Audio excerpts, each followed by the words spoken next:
ये देखिए, finance commission triple the grant to the urban local government. Urban local मतलब local government, जैसे ही मैंने बोला तो लोकल गवर्नमेंट में दो चीज़ें आती हैं, एक अर्बन और एक लोकल, मतलब एक म्यूनसिपैलिटी और एक पंचायत, है ना। तो यहाँ पर मैं आपसे लोकल गवर्नमेंट के बारे में बात करने वाला हूँ, क्योंकि 16th फाइनेंस कमीशन ने लोकल गवर्नमेंट में अर्बन लोकल गवर्नमेंट है, इसका ग्रांट है, जो ध्यान देना क्या शब्द लिखा है, ग्रांट शब्द लिखा है, लोन नहीं लिखा है, ग्रांट शब्द लिखा है। और ग्रांट है जो वो 3 गुना कर दिया गया है, 3 गुना कर दिया गया है। और यहाँ पर आप कई सारे डायग्राम देख रहे होंगे, ये देख रहे होंगे चार्ट वगैरह, तो ये मैं एक एक करके आपको यहाँ पर बता दूंगा। चलिए ठीक है, तो मैं यहाँ पर किसके बारे में बात कर रहा हूँ, लोकल गवर्नमेंट। ठीक है, मैं यहाँ पर लोकल गवर्नमेंट के बारे में बात कर रहा हूँ। और जो लोकल गवर्नमेंट है इसमें दोनों आ जाएंगे, एक आपका रूरल और एक आपका अर्बन। ठीक है, अर्बन में म्यूनसिपैलिटी वगैरह आ जाता है, लोकल में आपकी पंचायत वगैरह आ जाते हैं। ठीक है, तो कब की बात कर रहे हैं हम, 2026 से 31 तक के लिए बात कर रहे हैं। क्यों, क्योंकि पैसा आवंटित 16th फाइनेंस कमीशन के द्वारा इसी पीरियड के लिए किया गया है। ठीक है, अब समझिएगा कि यहाँ पर जो टोटल पैसा दिया गया है, तो वो पैसा है 7.91 लाख करोड़। ठीक है, तो ये जो लोकल गवर्नमेंट्स को एलोकेशन हुआ है वो है 7.91 लाख करोड़। ठीक है, तो इतना पैसा है जो वो टोटल आवंटित किया गया है। तो पैसा याद रखना है, मोटा मोटा अगर आप याद रख पाएँ कि 7.9 के आसपास तो काफ़ी अच्छा है, नहीं याद रख पाएंगे तो कोई बड़ी वाली दिक्कत नहीं। याद क्या रखेंगे सर, इस टोटल पैसे में परसेंटेज के रूप में बताइए कि रूरल को कितना मिला और अर्बन को कितना मिला। रूरल और अर्बन को जो मिला है तो इसमें रूरल का जो परसेंटेज है वो है 55%, और जो अर्बन का परसेंटेज है वो है 45%, वो है 45%। ठीक है, 45%। ध्यान दीजिए, ये मैंने अमाउंट क्यों बताया, क्योंकि ये अमाउंट बहुत बड़ा अमाउंट है। और ये अमाउंट कितना है कि पिछले 13 सालों में जो सेंट्रल गवर्नमेंट ने का शेयर है, किसके लिए, सेंट्रली स्पॉन्सर्ड स्कीम्स।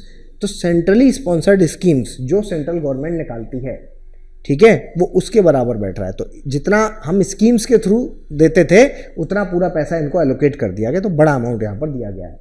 तो पिछले 13 सालों में, पिछले 13 सालों में जो केंद्र प्रायोजित योजनाओं के तहत आवंटित किया गया, ये उसके बराबर है। ठीक है, ये पैसा है जो ये उसके बराबर है। ठीक है, और अब ये बात अगर आपको समझ में आ गई होगी तो एक बात और याद रखिए कि इस बार जितना भी ये पैसा मिला है, ठीक है, जो 55% और ये 45% इनका एलोकेशन है, ये आज तक का सबसे ज़्यादा है, आज तक का हाईएस्ट।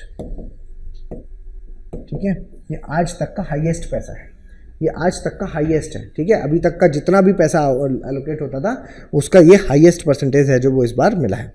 अब इसके अलावा मैं दूसरी बात जो आपसे बताना चाहता हूँ वो है, देखो यहाँ पर ये डायग्राम देखो, इस डायग्राम में आप क्या समझ पा रहे हैं, क्या आप ये देख पा रहे हैं कि सर हर साल पैसा है जो वो बढ़ता हुआ दिख रहा है ना, तो ट्रेंड बढ़ रहा है। तो एलोकेशन का ट्रेंड है जो वो कैसा है, इंक्रीजिंग ऑर्डर में है। तो यानी कि जो सरकारें एलोकेट कर रही हैं, देखो टोटल मैंने बताया ना 16th फाइनेंस कमीशन ने कितना 7.91 करोड़, आपको शायद दिख ना रहा हो, मैं बोल रहा हूँ वो सुन लीजिए। ठीक है, 7.91 करोड़ है जो है ना, 7,91,493, ठीक है, करोड़, इतना पैसा है जो वो फाइनेंस कमीशन ने दिया है। लेकिन हर बार का ट्रेंड अगर हम कहेंगे तो जो पैसा allocation to the local government को दिया जाता है फाइनेंस कमीशन के द्वारा, उसका ट्रेंड कैसा है, बढ़ता। पैसा नहीं याद रखना होता, क्वेश्चन ऐसे ही बनता है कि ट्रेंड है जो वो कैसा है, इंक्रीजिंग ऑर्डर में है। तो याद रखना कि ट्रेंड कैसा है, अगला पॉइंट इसी में ऐड कर दो, इंक्रीजिंग ऑर्डर में है, बढ़ते हुए क्रम में यहाँ पर ट्रेंड है जो वो देखने को मिल रहा है। इसके अलावा मेन जो बात है यहाँ पर, मेन जो बात है वो है ग्रांट को लेकर के, ठीक है। तो ये देख रहे हो आप, ये सेकंड वाला चार्ट, तो पहले वाला चार्ट से आपने ट्रेंड को समझ लिया। दूसरे वाले चार्ट में आप ये देखिए कि यहाँ पर ना कुछ ग्रांट्स के बारे में बात की गई है, ठीक है, कि कौन सा ग्रांट किसका है। तो यहाँ पर आप जो कुछ ग्रांट्स देख रहे हो उन ग्रांट्स के बारे में मैं आपको यहाँ पर बताने वाला हूँ। और यहाँ पर ग्रांट तो चलो ठीक है कि किसको कितना दिया उतना तो समझ में आ ही रहा है कि 55% है जो वो इनको दिया और 45% है जो वो इनको दिया, ये मैंने आपको यहाँ पर लिखा दिया, ठीक है। तो ये हो गया आपका ग्रांट का मामला। अब इसके बाद जो है वो हम जो दूसरी बात हम करने वाले हैं वो ये वाला डायग्राम आप चार्ट देखिए, और इस चार्ट में आपको अलग अलग तरीके के ग्रांट, यही है मेन बात, यही है यहाँ पर मेन बात जो कि पूछी जा सकती है। तो यहाँ पर जो ग्रांट है वो क्या है, एक है आपका बेसिक ग्रांट, एक है परफॉर्मेंस ग्रांट, एक है स्पेशल इंफ्रास्ट्रक्चर कंपोनेंट और एक है आपका अर्बनाइजेशन प्रीमियम। ये क्या क्या होता है, पहले तो इनको शब्दों को समझो और फिर कितना पैसा किसके लिए दिया गया है वो समझो, ठीक है। तो यहाँ पर जो ग्रांट है उसके बारे में मैं आपसे बात करने वाला हूँ। तो जो बेटा ग्रांट दी गई हैं उसमें कुछ नाम दिख रहे हैं, तो जिसमें से एक है आपका बेसिक ग्रांट, ठीक है, बेसिक एलिमेंट को लेकर के, क्या है, बेसिक ग्रांट को लेकर के। पहला लिखिए बेसिक ग्रांट। बेसिक ग्रांट का मतलब क्या होता है कि आप सिविक सर्विसेज को बेहतर करने के लिए, जो सिविक सर्विसेज हैं उनको बेहतर करने के लिए क्या करते हैं, सिविक सर्विसेज को बेहतर करने के लिए आप कुछ पैसा है जो वो एलोकेट करते हैं, ठीक है, पैसा है जो वो एलोकेट करते हैं। तो कितना पैसा ऐसी एमिनिटीज जैसे रोड बना दी जाए, स्कूल बना दिया जाए, है ना, जो बेसिक चीज़ें हैं जो ज़रूरी हैं सिविक सर्विसेज के लिए, उसके लिए 65%, मतलब टोटल जितना भी ग्रांट है उसका 65% किसके लिए दिया गया है, बेसिक ग्रांट के लिए दिया गया है, ठीक है। दूसरी बात यहाँ पर क्या है, दूसरे टाइप का कौन सा है, दूसरे टाइप का है यहाँ पर परफॉर्मेंस बेस्ड ग्रांट, ये बड़ा इंपॉर्टेंट है, ठीक है, performance based grant. Performance based grant की अगर बात करें तो ये क्या है कि ये स्ट्रेंथन कर रहा है आपके म्युनिसिपल फाइनेंस को, ठीक है, म्युनिसिपल फाइनेंस को बढ़ा रहा है। मतलब जैसे कि आपने परफॉर्मेंस बेस्ड, नाम से ही समझ में आ रहा है कि आपने कोई पैसा कमाने के लिए कुछ बॉन्ड निकाल दिया है ना, कुछ टैक्स में रिफॉर्म किया, म्युनिसिपैलिटी के स्तर पर कुछ टैक्स में रिफॉर्म किया, कुछ आपने एक्स्ट्रा फीस लगा दी, कुछ चार्जेस लगा दिए, है ना। मान लीजिए कि आपने साफ़ सफाई को बेहतर किया, है ना, साफ़ सफाई को बेहतर करके ओवरऑल आपने परफॉर्मेंस को ठीक कर दिया, अपनी डिजिटल ऑडिट्स बढ़ा दिए, है ना। तो ये सारी चीज़ें जहाँ पर आप ऑडिट बढ़ा रहे हैं, साफ़ सफाई को बेहतर मेंटेन कर रहे हैं, चार्जेस बढ़ा रहे हैं, प्रॉपर्टी टैक्स ले रहे हैं, तो म्युनिसिपैलिटी के जो भी काम है अगर उसमें बेहतर परफॉर्मेंस वहाँ पर दिया जाएगा, बेहतर परफॉर्मेंस दिया जाएगा, तो ये कितना होगा, 16%। इसका शेयर कितना है, 16% शेयर है, ठीक है। और इसके अलावा जो तीसरा है वो क्या है, special infrastructure grant. Special infra grant, special infrastructure grant. Special infrastructure का मतलब है कि जो वेस्ट वाटर मैनेजमेंट है सिटीज में, उसको मैनेज करने की बात यहां पर कह रहे हैं, वेस्ट वाटर मैनेजमेंट, इस पर अगर काम किया गया है ना, स्पेशल इसके लिए आपको ग्रांट है जो वो दिया जाएगा, कहां पर, सिटीज में, इन सिटीज में, ठीक है। तो इसके लिए कितना पैसा दिया गया है, इसके लिए जो पैसा है वो है 10 से 40 लाख के आसपास, मतलब 16% का ग्रांट इसके लिए भी है, 16%, ठीक है, 16% का ग्रांट इसके लिए भी है। और इसके बाद जो चौथा है वो है urbanisation premium.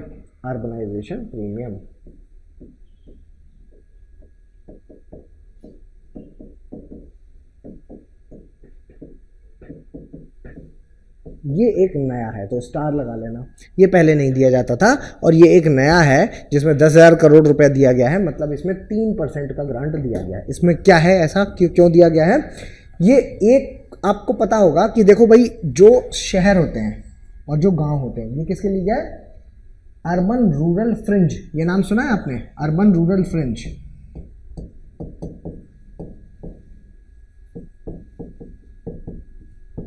Urban rural fringe, ठीक है। अर्बन रूरल फ्रिंज की अगर हम बात करें तो इसमें अर्बन रूरल फ्रिंज की अगर बात करते हैं तो इसमें देखो यहाँ पर क्या होते हैं कि शहर है, ठीक है, यहाँ पर शहर है मान लो, और थोड़ी दूरी पर जा करके यहाँ पर गांव बना हुआ है, ठीक है, यहाँ पर गांव बना हुआ है, ठीक है, यहाँ पर गांव बना हुआ है। तो अर्बन रूरल ये आपका शहरी इलाका है, ये आपका गांव वाला इलाका है। लेकिन ऐसा कभी नहीं होता कि शहर के इलाके में और गांव के इलाके के बीच में कोई भी सेटलमेंट ना हो। तो आपने देखा होगा कि पेरीफेरी में जो शहर जहाँ पर ख़त्म हो रहा है उसके आसपास भी लोग हैं जो वो अपना बसेरा रखते हैं। तो वो एरिया भी तो किसी की जिम्मेदारी है ना उसका डेवलपमेंट करना। तो वहाँ पर पैसा कौन देगा? हमेशा आपने देखा होगा कि ऐसे एरियाज कम डेवलप दिखते हैं, बाकी रोड अच्छी हैं, थोड़ा आगे जाएंगे गांव आ जाएगा तो उसकी भी रोड ठीक मिल रही है, लेकिन फ्रिंज वाला जो एरिया है बीच में उसकी रोड खराब होती है ना, वहाँ भी लोग रह रहे हैं जबकि। तो बात यह है कि इस फ्रिंज वाले एरिया में जो बीच का एरिया है जहाँ पर शहर ख़त्म होता है और गाँव शुरू होता है, उसके बीच में जहाँ आबादी है उस एरिया के डेवलपमेंट के लिए भी है जो वो 3% है जो वो ग्रांट दिया गया है, ठीक है। तो अब आप समझ पाए कि ये वाला जो आर्टिकल है, मैंने इससे पहले वो आपको जो अभी पहले आर्टिकल पढ़ाया उसके पीछे का रीज़न क्या था कि फाइनेंस कमीशन वाला आया तो वो अगले दिन का है, लेकिन उसके पीछे पढ़ाने का रीज़न है ताकि अब आप ये समझ पा रहे होंगे कि सर जो भी पैसा दिया जाता है वो ऊपर से नीचे तक पूरा बंटवारा होता है ना, पूरा बंटवारा होता है। तो जब आपको ये पता होगा कि कितना पैसा किसको दिया गया है तो फिर आप पूरा बंटवारा यहाँ पर कर पाएंगे, ठीक है। अब यहाँ पर जो ध्यान रखने की ज़रूरत है वो क्या है, हाँ, तो ये बात समझ गए ग्रांट वाला। तो ग्रांट वाली बात अगर आप समझ गए हैं तो फिर वापस अब इसमें आ जाते हैं। तो ये वाला मैप देख लिया आपने, ये देख लिया, ये देख लिया और ये देख लिया, ठीक है। ये वाला जो मैप है यहाँ पर क्या बता रहा है ये याद नहीं रखना है, बस मैं आपको दिखा देता हूँ एक बार। यहाँ पर बस आपको ये देखना है कि देखो जो भी 16th फाइनेंस कमीशन ने पैसा दिया है, ठीक है, तो उसमें केरल है, जो केरल के अर्बन लोकल बॉडीज़ की बात कर रहा हूँ, वो अर्बन लोकल बॉडीज़ में इसमें पता है 415% की बढ़ोतरी हुई है। मतलब पहले आप सुन लीजिए बस 3,242 करोड़ रुपया आवंटित किया गया था पिछली 15th फाइनेंस कमीशन में, और 16th फाइनेंस कमीशन में 16,683 रुपया आवंटित किया गया है, ठीक है, ये आवंटित किया गया है। तो ये जो है ये कितना है 415% है, 415% का की बढ़ोतरी यहाँ पर केरल को मिली है, ठीक है। इसके बाद गोवा है, तो ये बस केरल याद रख लीजिए कि इतना ज़्यादा इसको दिया गया है। बाकी 3 राज्य मैं बोल रहा हूँ उनके नाम और याद रखने होंगे, वो हैं बिहार, अरुणाचल प्रदेश और हिमाचल प्रदेश, ठीक है। बाकी सबको तो देखो कुछ पैसा बढ़ाया गया है कि इनको और पैसा दो और पैसा दो, लेकिन ये जो 3 राज्य हैं कौन से, बिहार, बस यही याद रखना है आपको, स्टार लगा लो, बिहार, अरुणाचल और हिमाचल, ये जो 3 राज्य हैं इन 3 राज्यों में पैसा कम किया गया है। इसमें 8% की कमी, इसमें 49% की कमी और इसमें देखा जाए तो 49% की कमी, ठीक है। तो इतनी कमी है जो वो की गई है, इन 3 राज्यों में कमी की गई है। अब क्या क्राइटेरिया है, क्यों कमी की गई ये तब तो नहीं मेंशन है, लेकिन कमी की गई है इसलिए यहाँ पर इंपॉर्टेंट हो जाता है। बाकी सबको नहीं किया गया, सिर्फ इसमें किया गया इन 3 राज्यों में। तो प्लीज़ इनको ध्यान रखिएगा इनका, ठीक है, इनका ध्यान रखिएगा, ठीक है। फिर से रिपीट कर रहा हूँ, बिहार, अरुणाचल प्रदेश और हिमाचल प्रदेश, इनमें यहाँ पर एलोकेशन में कमी है जो वो की गई है। विवेचना IAS एकेडमी, आपका लक्ष्य हमारा विश्वास।